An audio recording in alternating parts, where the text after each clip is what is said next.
السلام عليكم ورحمة الله وبركاته. يا هلا وغلا بطلاب الصف الثالث الإعدادي. النهاردة بعون الله هنبدأ في الوحدة الثانية، وأول درس في الوحدة الثانية هو درس المرايا. بصراحة درس النهاردة ممتع جدا. هنفهم المرايا دي يعني إيه، ولما حد يقول لك أنت شايف نفسك ولا إيه هتعرف إن دي لها تفسير كتير قوي. يعني إيه شايف نفسك؟ طيب هنشوف انواع المرايا مع بعض. هنشوف المرايه بتاع الاسعاف ليه شكلها بيكون كده. هنشوف كلمه اسعاف ليه بتكون مكتوبه بالشكل ده.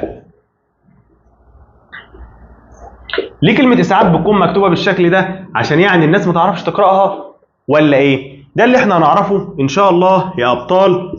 ليه ما تكونش مكتوبه كده مثلا؟ عشان نعرف نقراها على طول. وتفاصيل تانية ممتعه هنفهمها وهنستمتع بيها مع بعض في حصة النهاردة بمشيئة الله تعالى. كل اللي أنا عايزه منك إنك تركز معايا وما تشوفش نفسك كتير، عشان الموضوع ده فيه تفاصيل كتير. ودوس لايك للفيديو ده عشان يوصل لأصحابك، عشان يوصلك الشرح أول بأول. ويلا بينا نبدأ. إعدادي الترم الأول، يلا بينا.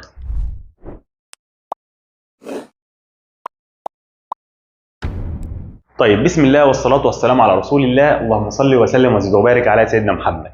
أول درس يا جميل معانا هو درس المرايا. في بداية الدرس ده بيشرح لنا حاجة مهمة وخطيرة قوي قوي. ايه الحاجة دي؟ بص يا جميل، دلوقتي كده لو في مثلا شجرة، في شجرة جميلة هنا كده اهي، دي شجرة تمام، وفي بحر، في بحر اهو، ادي بحر. انا بعرف ارسم بحر ولا ايه؟ بحر اهو تمام. وفي هنا واقف هنا في الجنب ده كده على ناصية او حاجة طالب تالتة اعدادي، واقف حزين على الناصية دي ونفسه يفهم العلوم. وإن شاء الله لما يخلص الفيديو ده أو لما يسمع معنا العلوم هيشرب العلوم مش بس هيفهمها. طيب تالتة إعدادي اللي واقف هنا ده واقف بيعمل إيه؟ واقف بيبص في البحر هنا. لما طالب تالتة إعدادي ده يبص في البحر هنا هيشوف إيه؟ هيشوف الشجرة دي، صح ولا إيه؟ هيشوف الشجرة دي جوه المية، يعني صورة الشجرة دي هتبقى مرسومة او صورتها هتبقى موجوده في الميه، صح؟ مش الميه بتعكس الصور يا حبايبي ولا ايه؟ مش لو انت بصيت في الميه وفي حاجه جنب الميه هتشوف بس الميه تكون نقيه طبعا، هتشوف الحاجه اللي جنب الميه دي جوه الميه، صح؟ يعني كأن الميه زي المرايه. ساعات الميه بتكون زي المرايه، الميه ساعات بتكون زي المرايه، صح ولا ايه؟ فانا لما ببص فيها هشوف الحاجه اللي هي جنبها. مش بنقول حاجه صعبه، بقول لك الميه اهي عكست صوره الحاجه اللي جنبها. طيب دلوقتي الموضوع ده حصل ازاي؟ How this thing او how does this thing happen؟ سيبك من الانجليزي خالص، ازاي الموضوع ده بيحصل؟ عشان عارف ان في ناس عندها حساسيه من الانجليزي وبتزعل منه. تزعلوا منه ولا ايه؟ طيب دلوقتي يا جميل ايه اللي حصل بقى كده؟ اللي حصل ان الاشعه الضوئيه، دلوقتي اللي حصل في الاول خالص ان الشمس موجوده منوره اهي، صح ولا ايه؟ تقول لي الشمس منوره. شفتوا احنا كاننا في حصه رسم اهي. الشمس دي يا حبايبي نزلت ضوء على مين؟ على الشجره. طيب راحت الاشعه الضوئيه انعكست من الشجره في الميه. يبقى كده في اشعه ضوئيه يا حبايبي جايه من الشجره، في اشعه ضوئيه منبعثه من الشجره وراحت فين؟ راحت في الميه. ولما راحت في الميه راحت انعكست تاني على عين طالب تالتة اعدادي المسكين، فشاف الصوره بتاع الشجره. يعني من الاخر عايز اقول لك ازاي الانسان او ازاي الشخص ده شاف صوره الحاجه، عن طريق ان الاشعه المنعكسه اللي جايه من الحاجه سقطت على الميه، اول ما قابلت الميه انعكست تاني على عين الشخص، فالشخص بقى شاف صورة الحاجة. دي طريقة رؤية الأشياء، يعني إزاي الإنسان بيشوف الحاجة بالطريقة دي كده. خلاص نفس الفكرة يا حبايبي، نفس الفكرة بالظبط. لو في مثلا في مين؟ في مراية، دي مراية عادية خالص اهي. خلاص المراية دي لما أنت تقف قدام المراية بتشوف مين؟ يا ترى بتشوف قرد ولا بتشوف نفسك؟ على حسب بقى، كل واحد على حسب. دلوقتي لما يكون في شخص واقف هنا ويبص في المراية هيشوف مين؟ اللي بيحصل يا حبايبي ان الاشعة الضوئية اللي جاية من الجسم ده بتسقط على المراية، صح؟ الاشعة الضوئية اللي جاية من الجسم ده بتسقط على المراية، ولما بتسقط على المراية يا حبايبي بترتد على عين الشخص، بتيجي على عين الشخص، فالشخص بقى ده بيشوف صورته او بيشوف نفسه عن طريق الاشعه المنعكسه. انت فاهم حاجه دلوقتي كده؟ الاشعه اللي جايه منك، هي الاشعه اللي جايه منك دي جايه منين؟ جايه من الضوء اللي حواليك. يعني دلوقتي يا حبايبي في نور جاي عليك اهو. النور اللي جاي عليك ده بينعكس منك، بعدين بيسقط على المرايه، بعدين بيسقط على عينين حضرتك. فانت بقى لما النور المنعكس ده او لما الاشعه المنعكسه من المرايه دي تجي على عينك بتشوف نفسك. دي طريقه ازاي الانسان لما بيبص في المرايه بيشوف نفسه. ماشي يا جميل؟ انت فاهم ازاي؟ يعني انا مثلا لو جبت لك، انا يعني مش سايبكم غير لما تفهموا الدرس ده كويس قوي. جبنا المشط الجميل ده، طبعا سرحنا شعرنا بيه، وبعدين هو في مرايه من ورا، تمام؟ فانا دلوقتي جبت القلم ده وحطيته قدام المرايه. انا شايف مين دلوقتي؟ انا شايف القلم في مرايه اهي، فانا شايف القلم جوه المرايه. شفته ازاي؟ عن طريق ان الاشعه الضوئيه اللي جايه من القلم ده سقطت على المرايه. هو فين الاشعه اللي جايه من القلم ده؟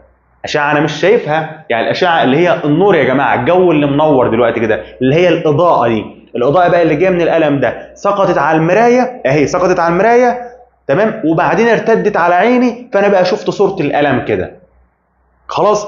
هي دي طريقه ازاي الشخص بيشوف الحاجه. انا شايف القلم جوه المرايه دلوقتي ازاي؟ في اشعه جايه من القلم راحت على المرايه، بعدين ارتدت على عينيا، فانا بقى شفت صوره القلم جوه المرايه.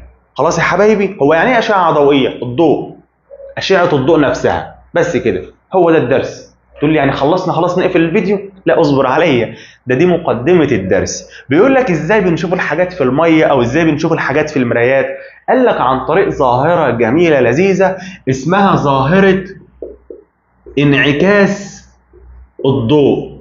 يعني احنا يا حبايبي بنشوف الحاجات في المرايه عن طريق الظاهره الجميله دي اللي هي انعكاس الضوء. هو يعني ايه كلمه ظاهره؟ ظاهره يعني حاجه طبيعيه ربنا خلقها، الانسان ملوش تدخل فيها، زي مثلا الصوت، زي مثلا الضوء، زي مثلا يعني في حاجات كده ظواهر طبيعيه، يعني حاجات طبيعيه بتحصل الانسان ملوش دخل فيها. من ضمن الظواهر دي انعكاس الضوء.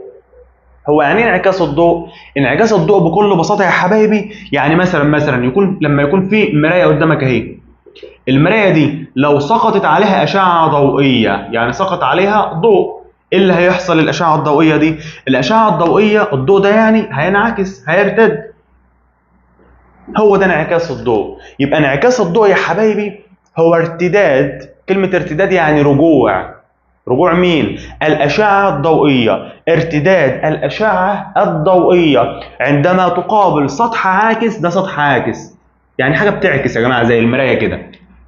ارتداد الأشعة الضوئية اهي، كانت ماشية راحت مرتدة تاني، رجعت تاني. خلاص؟ كانت ماشية راحت راجعة تاني. هو ده انعكاس الضوء. هي مين اللي كانت ماشية؟ أشعة الضوء يا جماعة. خلاص؟ فانعكاس الضوء هو ارتداد الأشعة الضوئية عندما تقابل سطحا عاكسا. طيب الأشعة الضوئية اللي ارتدت دي أو اللي رجعت دي، هل رجعت في نفس الجنب ولا في الجنب الثاني؟ تقول لي لا، رجعت في نفس الجنب. يبقى إذا انعكاس الضوء يا حبايبي هو ارتداد يعني رجوع الأشعة الضوئية في نفس الوسط، في نفس الجنب، عندما تقابل سطحا عاكسا. وأنا قلت لك سطح عاكس زي المرآة كده بالظبط. خلاص يا جميل؟ يعني أنا كده كأني بالظبط شايف المراية بتاع فرشة الشعر دي، كأني حاططها هنا كده. لو الأشعة الضوئية سقطت عليها هترجع تاني في نفس الجنب. خلاص يا جميل؟ يبقى لما يجي لك في الامتحان يقول لك ما هو انعكاس الضوء؟ قل له انعكاس الضوء هو ارتداد الأشعة الضوئية في نفس الوسط. امتى الكلام ده؟ عندما تقابل سطحا عاكسا.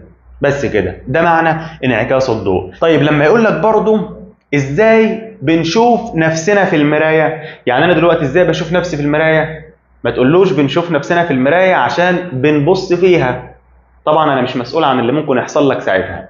بنشوف نفسنا في المراية بسبب ظاهرة انعكاس الضوء. ماشي يا جميل؟ طيب دلوقتي بقى هناخد حاجة خطيرة ومهمة جدا جدا جدا. دلوقتي لو انا معايا مراية سطح عاكس اهو، دي مراية يا جماعة، يعني انا لو بصيت على نفسي من الجنب ده هشوف نفسي فيها. خلاص؟ يعني انا كأني معايا مراية اهي وحطيتها بالشكل ده. الشرط اللي تحت دي زي الشرط بتاع فرشة الشعر دي اهي. خلاص؟ طيب فانا كده يا حبايبي دي مراية عادية. ورحت جايب كشاف. الكشاف ده بيعمل ايه؟ تقول لي بينور، اقول لك برافو عليك، زيك كده بالظبط. الكشاف ده يا حبايبي راح منور، يعني جه اشعه ضوئيه من الكشاف ده. الاشعه الضوئيه اللي سقطت دي يا حبايبي وانا عملتها بالخط ده، يعني الضوء اللي سقط على السطح العاكس ده اللي هي المرايه دي، يعني انا هسميه او هو اسمه الشعاع الضوئي الساقط. يعني ده كده يا حبايبي اسمه مين؟ اسمه الشعاع، اهو نكتبها هنا، اسمه الشعاع الضوئي الساقط. يبقى ايه هو الشعاع الضوئي الساقط ده؟ الشعاع الضوئي الساقط يا حبايبي ده الأشعة الضوئية الساقطة على السطح العاكس وتلامسه عند النقطة دي. النقطة دي اللي هي اسمها ايه؟ اللي هي اسمها نقطة السقوط. النقطة دي يا حبايبي اسمها نقطة السقوط، هي اسمها كده. ده الشعاع الضوئي الذي يسقط على السطح العاكس ويلامسه عند نقطة السقوط. شكرا. طب الشعاع الضوئي ده يا حبايبي لما يسقط هيروح فين؟ تقول لي لما يسقط هيرتد، هينعكس، ما احنا لسه قايلين الضوء لما بيسقط على حاجة بيرجع تاني. فدلوقتي الشعاع الضوئي لما يسقط يا حبايبي هيرتد، هيرجع تاني كده اهو، انعكس يعني خلاص. فالشعاع اللي انعكس ده يا حبايبي اسمه الشعاع الضوئي المنعكس. يبقى يعني ايه الشعاع الضوئي المنعكس؟ ده الأشعة الضوئية أو الشعاع الضوئي الذي ينعكس عن السطح العاكس وبرضه يلامسه فين؟ عند نقطة السقوط. كده فهمنا يعني ايه شعاع ضوئي منعكس؟ طيب يعني اللي سقطت بسميها شعاع ضوئي ساقط، اللي انعكست بسميها شعاع ضوئي منعكس، والاثنين بيلمسوا المراية أو السطح العاكس عند نقطة اسمها نقطة السقوط. ماشي يا جميل؟ طيب دلوقتي لو أنا عملت خط كده، أنا اللي هعمله، يعني خط مش موجود أنا هعمله، خط كده أهو، ده خط. انا الخط ده همسحه واعمله تاني. طب ليه؟ عشان اجيب المسطره. فين المسطره؟ اين المسطره يا جماعه؟ دوروا معايا كده على المسطره.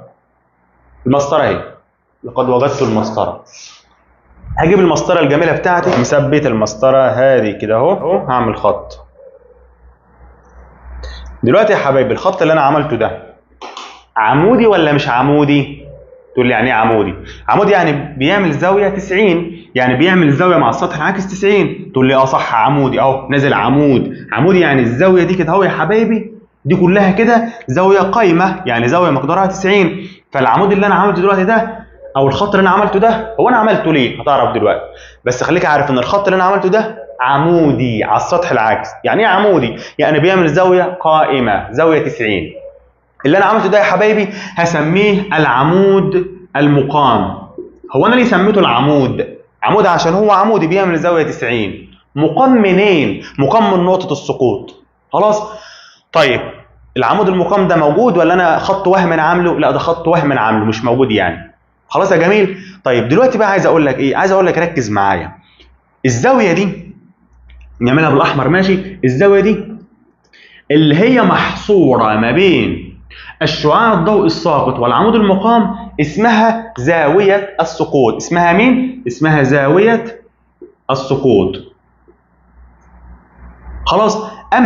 أما الزاوية ده هي، الزاوية دي اللي هي بين مين ومين؟ هو يعني ايه زاوية أصلا؟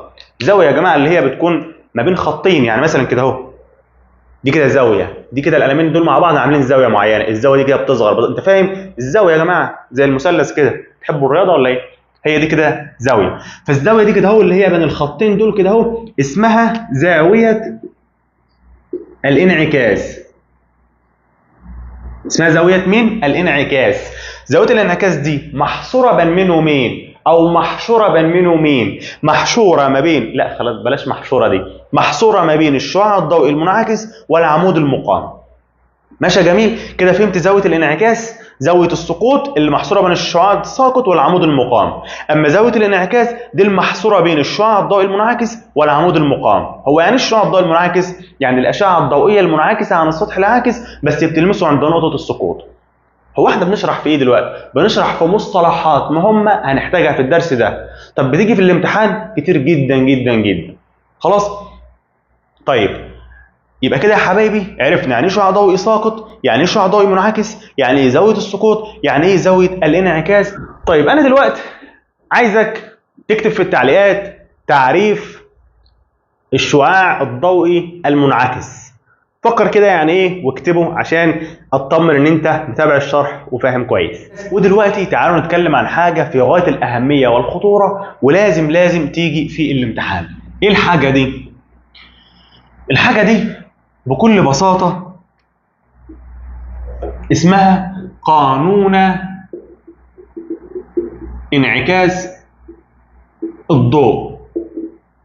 في قانون كده، قانونان يا حبايبي كده لانعكاس الضوء، مهم نكون فاهمينهم. عشان نفهمهم هنعمل تجربة ان شاء الله تفهموها. ايه التجربة دي؟ التجربة دي ان انا هجيب ورقة عادية خالص، وهحط على هذه الورقة، هحط على الورقة دي يا حبايبي مراية. خلاص جبت ورقة، ممكن برضو نجيب ورقة، جبنا ورقة اهي، مثلا دي ورقة اهي تمام عادية، وهحط على الورقة دي مراية. اعتبروا مفكرة كتاب الامتحان دي مراية. خلاص، فأنا جبت ورقة عادية اهي وحطيت عليها مراية. انتوا فهمتوا كده الرسمة؟ ركزوا بقى عشان انا شايفين في الحتة البيضاء بتاع الورقة دي هرسم حاجات وهعمل حاجات دلوقتي، فأي حاجة أعملها على الحتة البيضاء بتاع الورقة دي. انتوا فاهمين؟ طيب يبقى أنا دلوقتي هعمل إيه بقى؟ دلوقتي هجيب دبوس بتاع طرحه، تمام، او دبوس بتاع شعر. فانا هجيب الدبوس ده اهو. خلاص، الدبوس ده هحطه في الورقه، هثبته في الورقه، تمام. انا بقى هبوظ الورقه دي بالدبوس ده، وهروح عامل خط ما بين الدبوس ده والمرايه. انا اللي اعمل الخط ده، يعني خط بالقلم عادي في الحته البيضاء اللي وريتها لكم. خلاص، فهروح اعمل خط بالشكل ده، والخط ده يا حبايبي كأنه يعني بيعبر عن الشعاع الضوئي الساقط. يعني كأن دي كده الأشعة الضوئية الساقطة اللي جاية من الدبوس. خلاص، مش احنا قلنا ان اي جسم عشان اشوفه بيبقى جاي منه أشعة، فانا اعتبر ان الأشعة دي هي اللي جاية من الدبوس. خلاص، انا عملتها بخط كده بالقلم الازرق على الورقة. طب وبعدين ركز معايا بقى في الحتة دي عشان مهم قوي. وبعدين هعمل خط كده اهو. الخط اللي انا عملته ده دلوقتي يا حبايبي ده انا عملته بمسطره مش بايدي. خلاص، اسمه العمود المقام. يعني الخط اللي انا عملته ده هو كانه يعني هيمثل العمود المقام. واحنا بنعمل ايه دلوقتي؟ بنعمل تجربه. جبنا دبوس وحطيناه على الخط ده، الخط اللي انا عملته ده، تمام. وانا برضو عامل الخط ده اللي هو العمود المقام، والخط الثاني ده اللي هو كانه الشعاع الضوئي الساقط. خلاص، طب وبعد كده هو الدبوس ده وانا حاطه قدام المرايه كده يا حبايبي، صورته هتبقى فين؟ تقول لي صورته هتبقى جوه المرايه. يعني الدبوس ده صورته اهو، الدبوس ده كده اهو صورته جوه المرايه كده اهو، صح؟ ادي الدبوس وادي صورته جوه المرايه. انا بقى هعمل ايه؟ انا هروح جاي من هنا كده، جاي من هنا، تمام، وهبص على صوره الدبوس اللي جوه المرايه. وبعدين هروح عامل بالقلم الاحمر ده خط كده اهو، بحيث الخط ده يا حبايبي يبقى جاي قصاد صوره الدبوس بالظبط. شايف الخط ده على امتداد صوره الدبوس بالظبط. يعني مثلا ما عملتش الخط كده اهو، لا غلط كده، مش قصاد صورته. انتوا فاهمين انا عملته ازاي؟ عملته قصاد صوره الدبوس ده بالظبط، صورته اللي جوه المرايه. كأن يعني ده بيمثل الشعاع الضوئي المنعكس. يبقى انا لما بصيت من هنا كده شفت صوره الدبوس، صورته هناك هي فعلا قصاده بالظبط. خلاص، فانا اروح اعمل بقى خط بالامتداد ده كده كانه هيمثل الشعاع الضوئي المنعكس. خلاص، طب وبعدين خلصنا بقى الموضوع ده؟ خلاص احنا كده خلصنا. هنعمل بس حاجه صغيره كده. هنعمل ايه؟ هنقيس الزاويه الجميله بتاعتنا دي. الزاويه دي بتعبر عن مين؟ الزاويه دي بتعبر عن زاويه السقوط. مش احنا قلنا زاويه السقوط دي الزاويه المحشوره ما بين الشعاع الضوئي الساقط والعمود المقام؟ هي دي زاويه السقوط. فانا هقيس زاويه السقوط، وهقيس في نفس الوقت الزاويه دي اللي هي زاويه الانعكاس. قال لك هتلاقي ان زاويه السقوط بتساوي زاويه الانعكاس. يعني هتلاقي الزاويه دي بتساوي الزاويه دي، واحنا اصلا عمالين نعمل الموضوع ده بقالنا ساعه عشان نقول الكلمه دي. ان القانون الاول لانعكاس الضوء هو ان زاويه السقوط تساوي زاوية الانعكاس. شكرا. هو ده القانون الاول لانعكاس الضوء، ان الزاويه دي بتساوي الزاويه دي. يعني ايه؟ يعني لو دي ب 30 هتبقى دي ب 30، طب لو دي ب 40 الثانيه برضه هتبقى ب 40.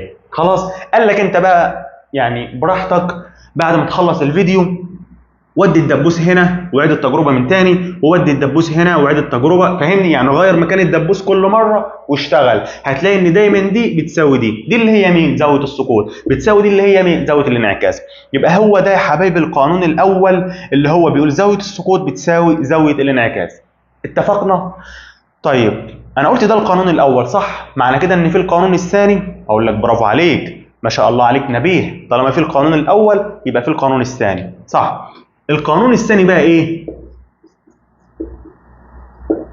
القانون الثاني بيقول لك ايه بقى؟ بيقول لك ان الشعاع الضوئي الساقط والشعاع الضوئي المنعكس والعمود المقام من نقطة السقوط تقع جميعها في مستوى واحد. جميعها تقع فين؟ في مستوى واحد، والمستوى ده عمودي على السطح العاكس.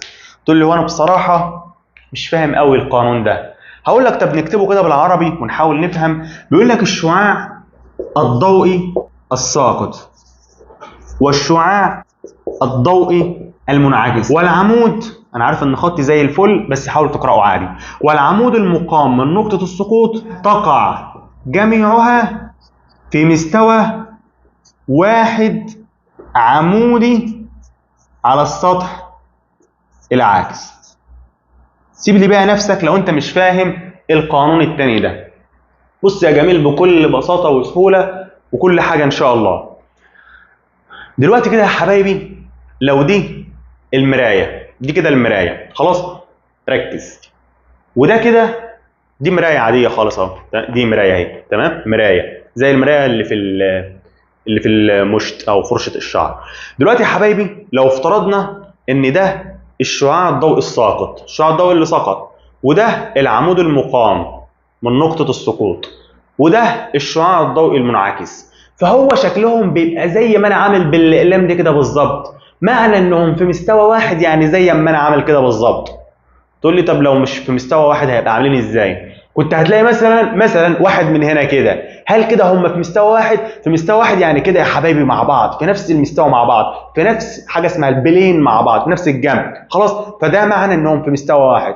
بالك انت لو الشعاع الضوئي المنعكس كان كده اهو مثلا، يبقى هم كده مش في نفس المستوى، تمام؟ طب لو كان كده مثلا يبقى هم كده، لو بقى كده مثلا لو الشعاع الضوئي المنعكس كان كده يبقى هم كده مش في نفس المستوى. لكن الشعاع الضوئي المنعكس كده اهو، فهو كده كلهم في نفس المستوى كده اهو. هم كده معنى كده ان هم كده في نفس المستوى. انت فهمت يعني في نفس المستوى؟ زي ما انا عامل كده بالظبط. ماشي يا جميل؟ بس هي دي الحته بتاعت نفس المستوى. وخلي بالك ان المستوى ده عمودي على السطح العاكس. انت عارف يعني ايه مستوى يا جميل؟ يعني هقول لك برضه، يعني كلهم مثلا كده اهو، كلهم في نفس في نفس الحاجه دي، خلاص. مش مثلا واحد كده وواحد كده مثلا، مش انت فاهم؟ مش واحد في المستوى ده واحد في المستوى ده، لا كلهم في نفس المستوى بتاع الكتاب بتاع المفكره الثانيه دي. والمستوى ده بيعمل زاويه 90 مع السطح العاكس، يعني دي المرايه دي السطح العاكس. المستوى بقى ده اللي كل الحاجات فيه بيعمل زاويه 90، الزاويه دي لو قستها لقاها قايمه فعلا ب 90. انت فاهم حاجه؟ عشان كده احنا لما عملنا الرسمه الجميله بتاعتنا دي ما قلناش مثلا في خط هيبقى طالع مفوق يا جماعه، خلي بالكم في خط اللي هو الشعاع المنعكس مثلا هيبقى طالع كده، لا كلهم في نفس المستوى في نفس الحاجه. ماشي يا جميل؟ بس هو ده القانون الثاني لانعكاس الضوء. بيقول ايه؟ بيقول الشعاع الضوئي الساقط والشعاع الضوئي المنعكس والعمود المقام من نقطه السقوط تقع جميعها في مستوى واحد. في مستوى مين؟ واحد. كل شويه هنجيب الحاجات دي بقى ولا ايه؟ او مستوى واحد، خلاص. مش واحد في المستوى ده واحد في المستوى ده، لا كلهم في المستوى واحد، وهذا المستوى عمودي على السطح العاكس. خلصنا اهم حاجه في الدرس ده. الكلام ده بيجي في الامتحان يعني؟ طبعا كتير جدا، امال احنا عمالين بنعيد فيه كتير ليه؟ بصراحه القانون الثاني ده مش بيجي كتير، عشان يعني ايه؟ مش بيجي يقول لك اشرحه مثلا او كده، هو بيجي طبعا بيجي، بس اللي هو المهم ان انتوا فاهمين، صح؟ انتوا فاهمين ان شاء الله. طيب دلوقتي يا جميل عايزين برضو ناخد اسئله على الموضوع ده عشان نبقى فاهمين. عينيا حاضر ناخد اسئله. مثلا ممكن يجي لك سؤال بالشكل ده، دي كده مرايه جميله، خلاص، وفي شعاع ضوئي سقط كده اهو، الشعاع الضوئي اللي سقط ده يا حبايبي، وهو بقى عامل لك ايه؟ عامل لك نكمل شعاع تاني كده اهو، وعامل لك كده اهو، وكاتب لك ان دي كده ب 30. بيقول لك احسب زاويه الانعكاس.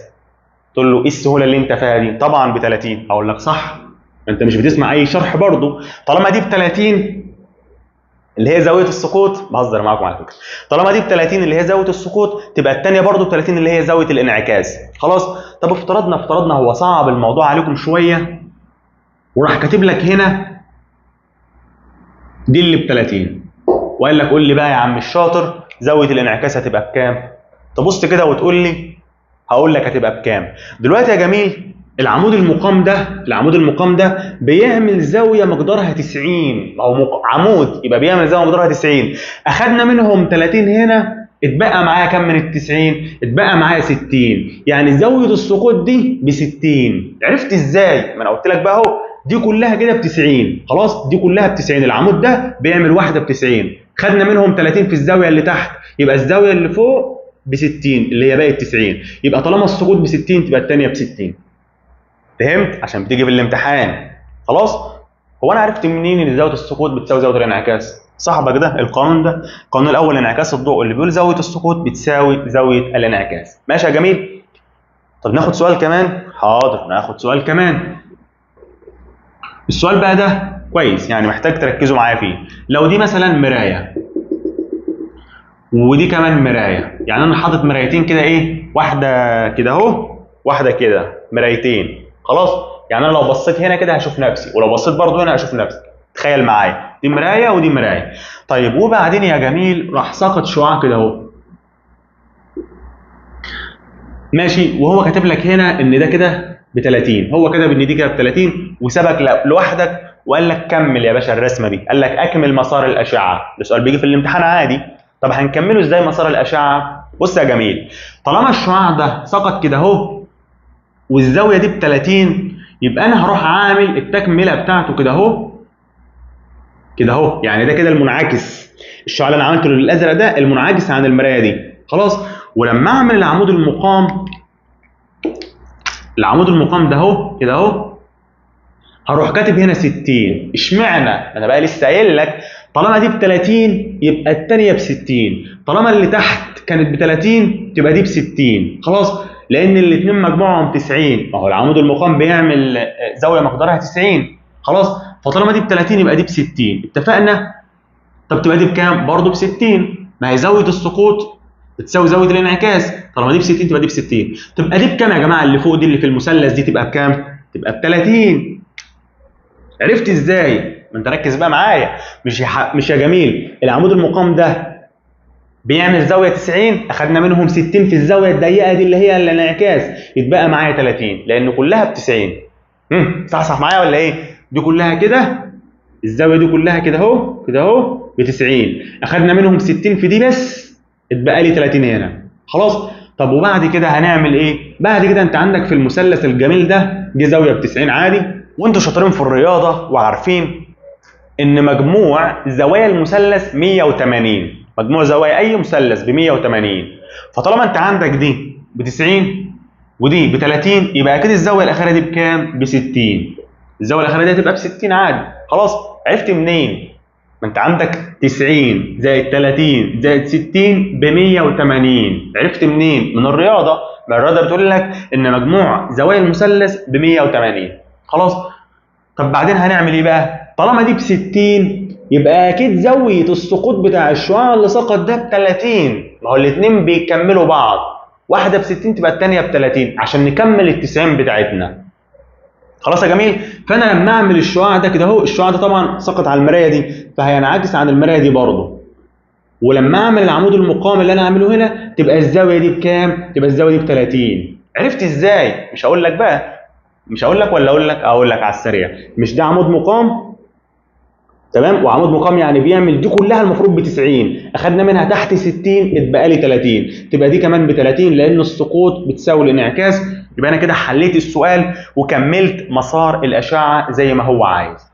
فهمتنا يا جميل؟ ده بالنسبه لقصه انعكاس الضوء وجزء خطير ومهم جدا جدا. هقول لك بس حاجه اخيره قبل ما ندخل في الجزء اللي بعده. دلوقتي لو كده ده سطح عاكس او مرآة، لو فيها حبايبي شعاع ضوئي سقط كده اهو. انتوا عارفين سقط كده اهو يعني ايه؟ يعني سقط عمودي على السطح العاكس، عمودي يعني بزاويه 90. هذا الشعاع يا حبايبي بيرتد على نفسه، بيرجع زي ما كان، يعني مش بيعمل كده اهو مثلا، مش بيعمل زاويه، لا مش بيعمل كده، ده بيرجع على نفسه. ليه؟ لان يا حبايبي في الحاله دي الشعاع ده اللي سقط ده بينطبق على العمود المقام. يعني دلوقتي يا حبايبي لو دي المرايه الجميله بتاعتنا خلاص، والشعاع الضوئي اللي بيسقط مثلا كده اهو، والعمود المقام بيبقى كده اهو، الشعاع الضوئي بيسقط كده اهو زي القلم ده، والعمود المقام بيبقى كده اهو، وبيرتد بقى هو كده، يعني هو بيرتد كده اهو خلاص.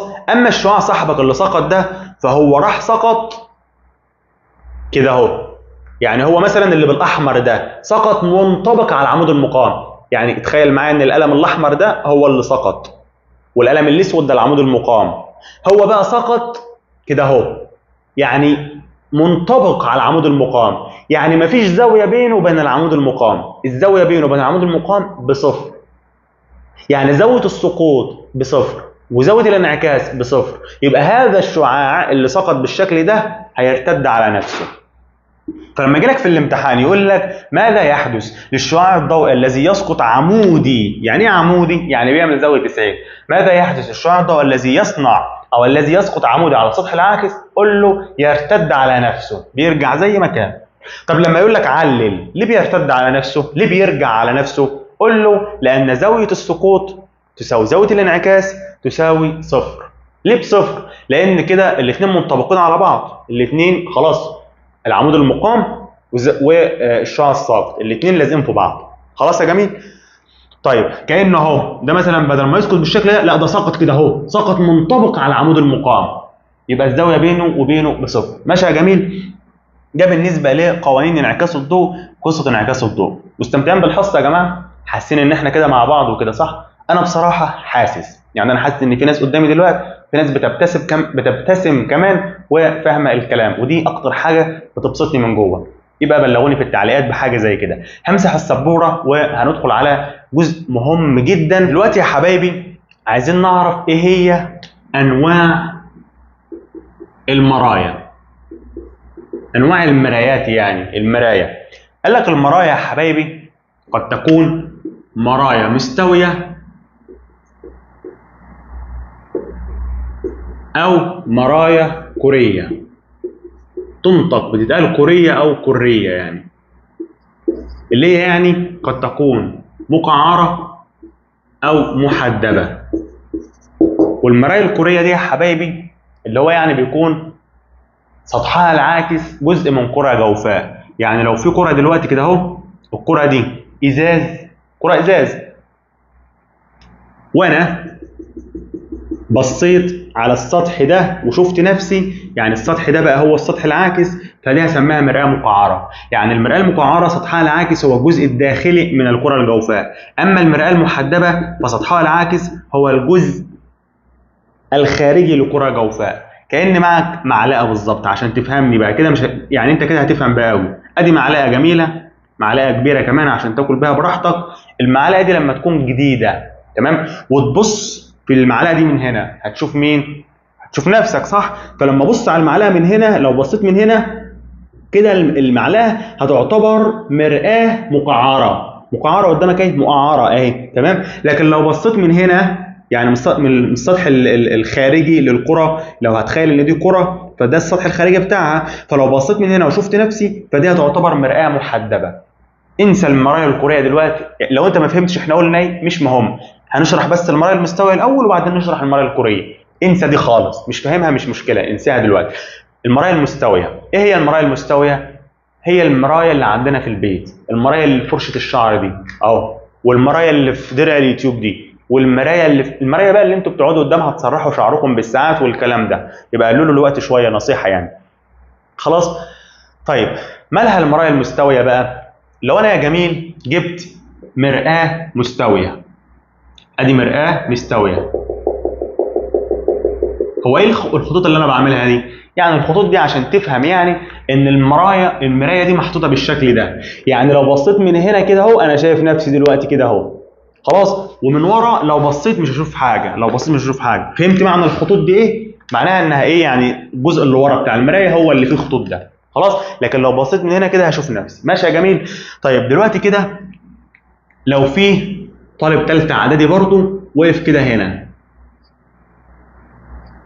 ايه اللي هيحصل؟ وبيبص كده في المرايه هيشوف مين؟ تقول لي هيشوف برضه طالب ثالثه اعدادي. سبحان الله. طيب دلوقتي عايزين نعرف، ده كده الجسم يا حبايبي، ده كده الجسم اللطيف اللي واقف، الجسم. ودي كده الصورة بتاعته يعني اللي جوه المراية. عايزين نعرف بقى خواص هذه الصورة. ايه خواص الصورة المتكونة بالمرآة المستوية؟ أول حاجة صلى على النبي، اللهم صل وسلم وبارك على سيدنا محمد. هل طالب ثالثه اعدادي ده لما يبص في المرايه هل هيشوف نفسه كبير قوي ولا صغير قوي ولا هو بنفس الحجم بالظبط؟ تقول لي لا هيشوفه بنفس الحجم بالظبط. يبقى خلاص اول حاجه الصوره يا حبايبي بتكون مساويه لحجم الجسم. خلاص. يعني انا دلوقتي يا حبايبي لما احط القلم ده قدام المرايه دي هل هشوف القلم كبير قوي ولا صغير قوي ولا هو بنفس حجمه؟ لا بنفس حجمه عادي. يبقى اذا اول حاجه نعرفها ان الصوره بتكون مساويه لحجم الجسم، لا اكبر ولا اصغر. دي اول حاجه، خلاص.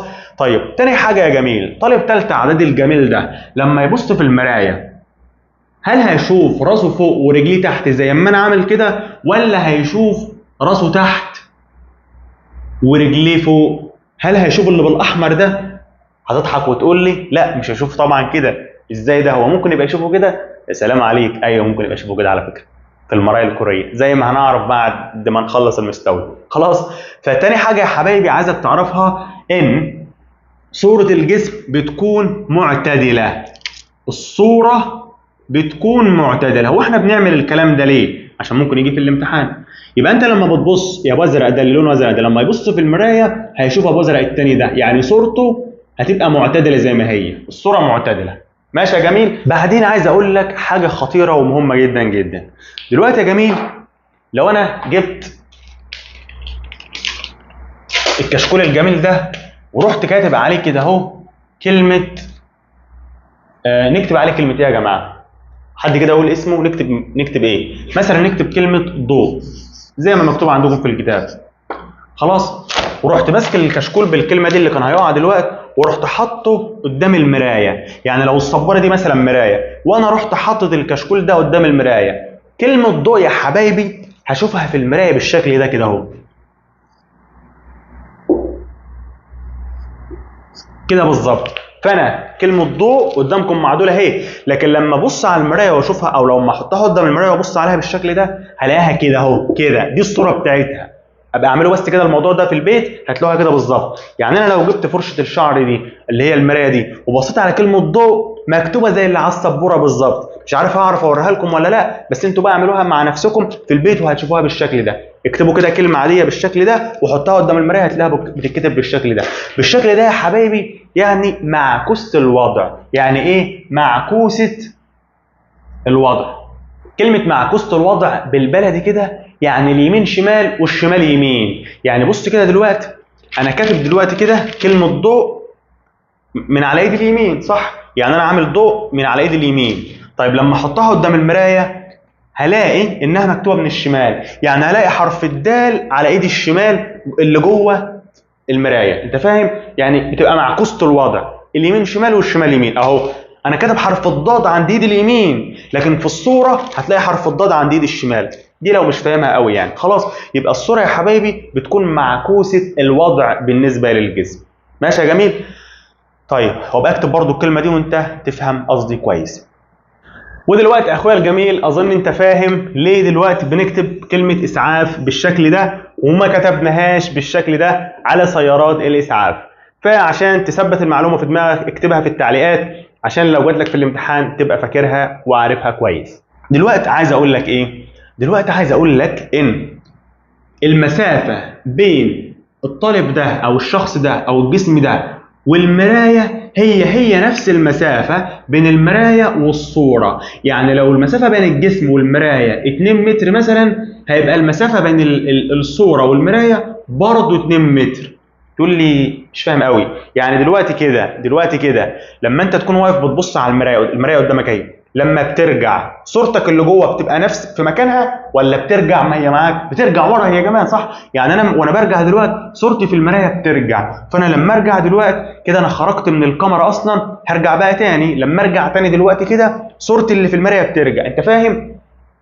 فدلوقتي كده يا حبايبي بعد الجسم من المرايه هي نفس بعد الصوره من المرايه، نفس الكلام اهو. دلوقتي القلم ده، شايف القلم ده اهو في المرايه، كل لما ابعد صورته برضه في المرايه بتبعد اهي. ليه بقى؟ لان المسافه، طبعا الكاميرا جت وكل حاجه جت في المرايه، اي خدمه، مش حارمكم من حاجه اهو.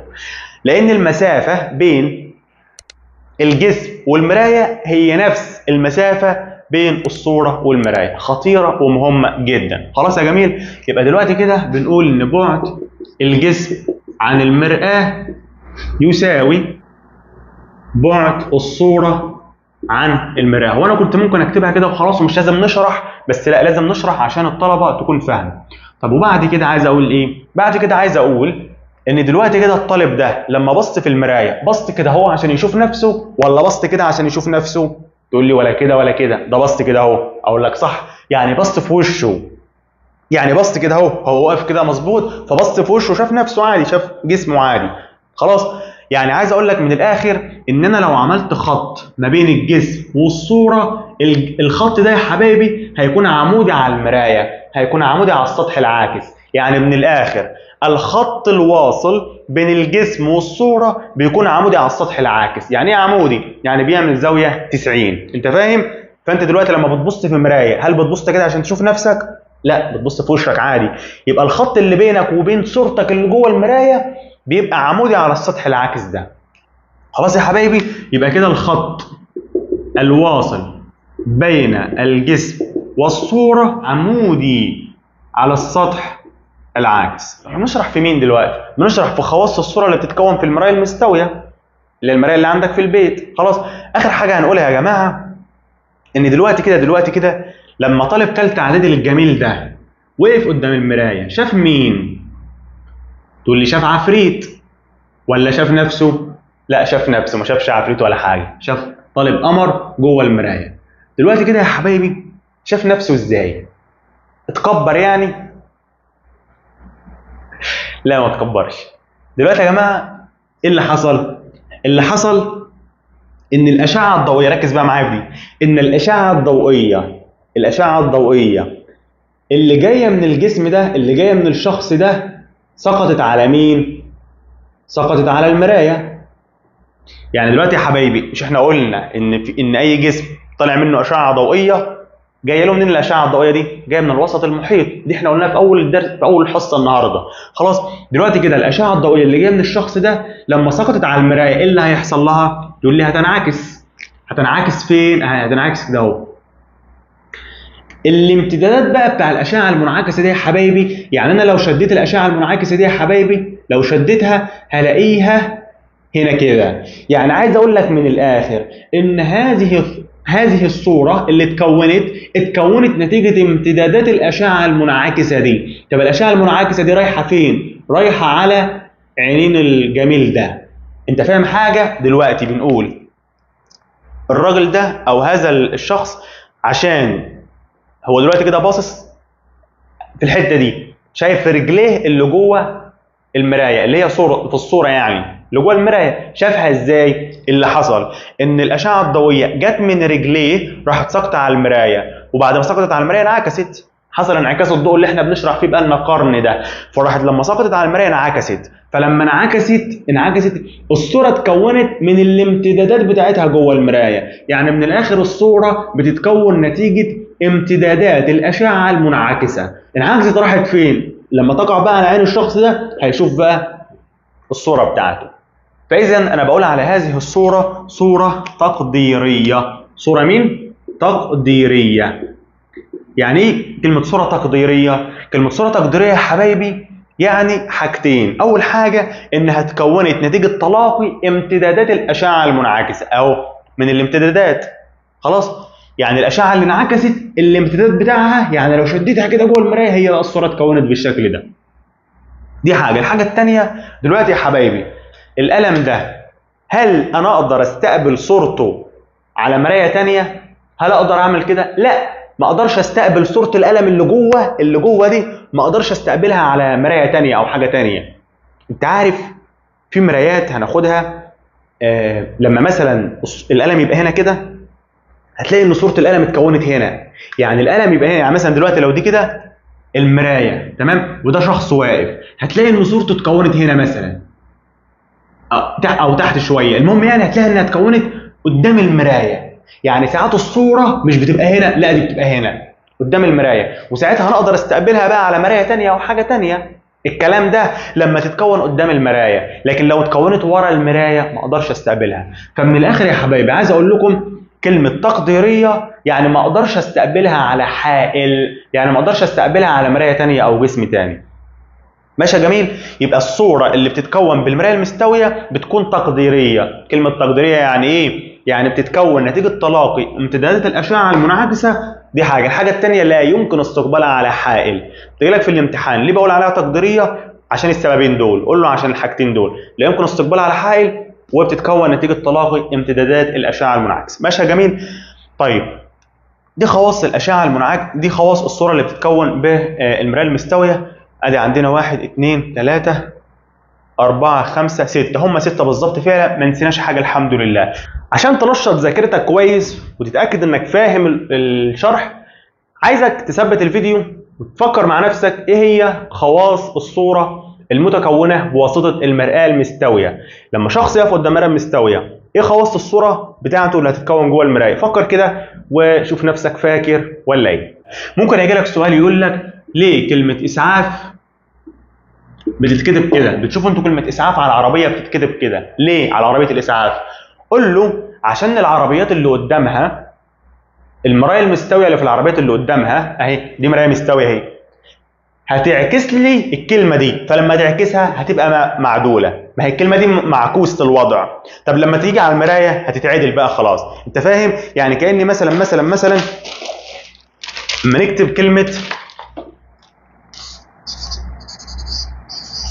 كلمه اسعاف قدامكم اهي، كلمه اسعاف دي اكتبها بس انت كده في برضه اما تخلص الفيديو وحطها قدام المرايه كده اهو، هتلاقيها معدوله بقى خلاص، هتلاقيها كده اهو، هتلاقيها معتدله خلاص على السبوره او على المرايه، يعني على المرايه اللي انت بتعمل عليها. فمن الاخر السؤال بيقول لك ليه كلمه اسعاف بتكتب هكذا معكوسه؟ قول له لكي تتكون لها او لكي تكون معكوسه الوضع على المرايه المستويه للسائقين اللي قدامها فتكون معتدله، يعني هي وضعها هيتعكس فهتتعدل بقى خلاص، فساعتها بقى هيسرعوا باخلاء الطريق. انت فاهم؟ دي قصه المرايه المستويه بكل بساطه. يا ترى فهمتوها؟ هديكم سؤال تاني مهم وبيجي وخطير جدا. ايه السؤال؟ السؤال لما يقول لك مثلا في شخص واقف هنا كده، الشخص ده ودي صورته الجميله خلاص، قال لك المسافه بينه وبين صورته 4 متر. كده المسافة بين الجسم والمراية كام؟ تقول لي دي كلها ب4 متر، يبقى أكيد دي ب2 ودي ب2 صح؟ تاني، المسافة بين الجسم والصورة ب4، يبقى أكيد دي ب2 ودي ب2 لأن هم قد بعض. ما هي دي المسافة دي اللي هي المسافة بين الجسم والمراية نفس المسافة بين الصورة والمراية، فطالما كلها ب4 يبقى دي 2 ودي 2. يجي لك سؤال تاني يقول لك ماذا يحدث إذا اقترب الجسم متر؟ لو اقترب الجسم متر ساعتها هيبقى المسافة بين الجسم والصورة كام؟ اهو لو الجسم اقترب متر يعني بقى المسافة بينه وبين المراية 1 متر بس، ساعتها صورته هتبقى هنا برضو بس، ساعتها هيبقى المسافة بين الصورة والمراية برضو متر، فساعتها هيبقى المسافة بين الجسم والصورة 2 متر. انت فاهم؟ ما تتلخبطش. دلوقتي الجسم كان واقف هنا بينه وبين المرايه 2 متر، طب لو هو قرب متر يعني بقى واقف هنا، ساعتها صورته هي كمان هتقرب، ما هي صورته مش هتقف مكانها، هتقرب هي كمان، فهيبقى المسافه بينه وبين المرايه متر والمسافه بين المرايه وصورته متر، يبقى ده كله كده ب2 متر. انت فاهم؟ احنا ان شاء الله كده كده حتى لو مش فاهم هنحل اسئله كتير على الموضوع ده الحصص القادمه ان شاء الله. ودلوقتي نكتفي بقى بالفيديو بتاعنا النهارده، عشان حاسس انه بقى طويل قوي والناس يا رب ما تكون زهقت وخرجت منه ان شاء الله يعني. ان شاء الله الحصه القادمه هنشرح المرايا الكوريه، وهنقول الفرق بين المرايا المقعره والمحدبه، وهنشرحها. وبصراحه بتيجي في الامتحان كتير وبيجي يقول لك ارسم حاجات معينه كتير، هتفهمها بافضل شكل ان شاء الله زي ما فهمت حصه النهارده. لو ما فهمتش حصه النهارده كويس عادي ما تزعلش، كل اللي هتعمله اقرا الدرس على مهلك وبعدين اسمع الفيديو ده تاني، ساعتها هتفهمه كويس جدا ان شاء الله. وعايز اقول لك دايما يبقى شوف اول تعليق، عشان بسيب ليكم فيه حاجات مهمه وخطيره جدا. اشوفكم الحصه القادمه، هتوحشوني جدا. شكرا، سلام عليكم.